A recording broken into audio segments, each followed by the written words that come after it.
experienced a very similar like thing to what happens in One Week Friends when I was like 7. Wait, what happened? Wait, what? Something happened when you were 7?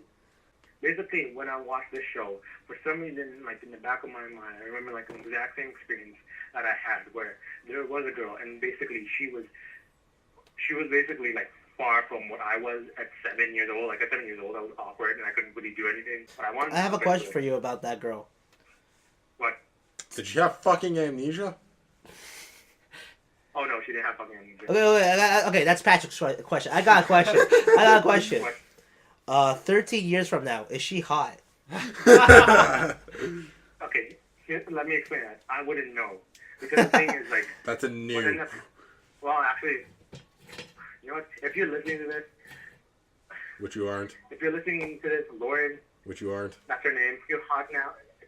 Well, yeah. If you're hot now. If you're hot now, let's bang. Yo, this is gonna be the highlight, man. If you're hot now, can I just say this? Let's bang. 7 years old, you were like my first best friend. I just want to say that now. You were really my first best friend. When I asked you, I'll get out the music. Hold on. The thing is, like, yeah. Eventually, what ended up happening was she was my neighbor. Okay. And because since she was my neighbor, every like Friday when I come home, like I would just come visit and just play video games. I'd like play video games with her. And at like age 7, I was pretty sure like this girl was probably like my first best friend. Shouts to Lauren. What? Shouts to Lauren. Yeah, shouts to Lauren.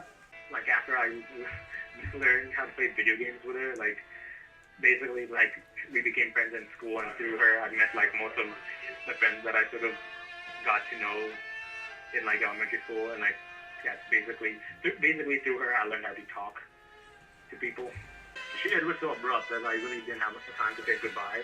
So the thing is, like, years later now, after like 7 years old, all the way up to sort of like my age now, basically like I forgot about her. I'm like, because you know what? We're going to have to do this search for Lauren thing. This might be pretty interesting if we can find this person. Alright. And then all of a sudden, like, I watched One Week Friends, and for some reason, like, this thought came up in my mind, like, of Lauren. I'm like, and it was like the first time, like, that I thought about her, like, the past 10 years. Okay, so, can I say something about this? And basically what ended up happening was, like, what ended up happening was, like, so abruptly, like, she ended up, like, moving somewhere. I think, like, she lives in, like, New Market now, and then last time. Wait, what? That's not even far! What? I was expecting, like, oh, she moved to, like, Alberta. Yeah, no, that's what I she thought. moved to Newmarket. Are you that's kidding? like That's not even far! That's like an hour away, man. It's basically, like... Like, back then you could have just did, like, a postcard bullshit thing. What's it called? Email. No, think about it. No, back then, he was like 7, right? Emails. Dude. Emails weren't a thing back then. Yeah, they were. Back then when I was 7. He's not a technology guy. Alright, I forgot. Back then.